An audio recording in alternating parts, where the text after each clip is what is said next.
The starting point was the story that the main character Blue's writing, and we're going to see this projected in the set design.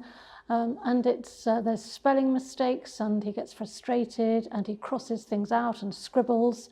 And I was influenced by Ralph Steadman's work, which is very inky.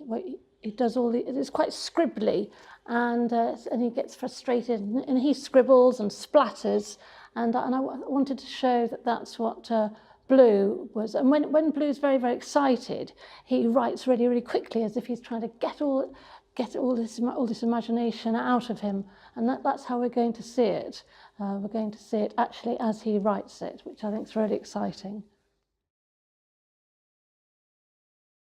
Yeah, well, we're working with this really cool company that are going to do all the projected visuals. So as well as the writing and the little illustrated drawings that Blue makes as he's writing the story, we're going to see the river.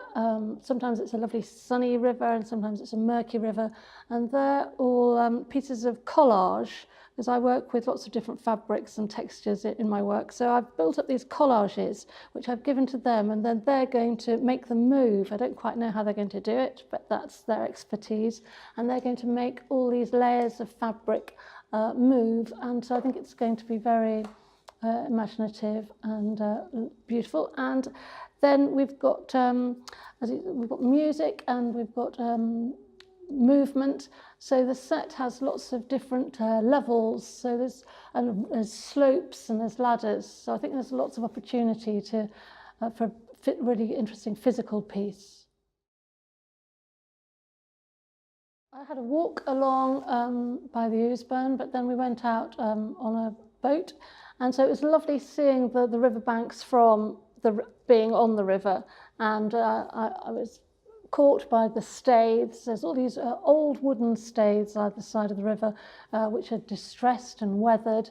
And then there's the water level of the river, and that's all the different colours, that from very, very dark right through to lime green. So I wanted to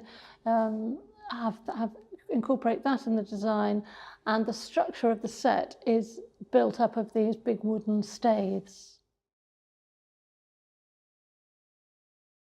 We're not going to see the classroom, we're not going to see the whole of Blue's house, and we're not going to see the whole of the riverbank, because we're going to have a taster. I'm giving the audience a taster of all these places, and it's up to the audience to sort of use their imagination and fill in the gaps.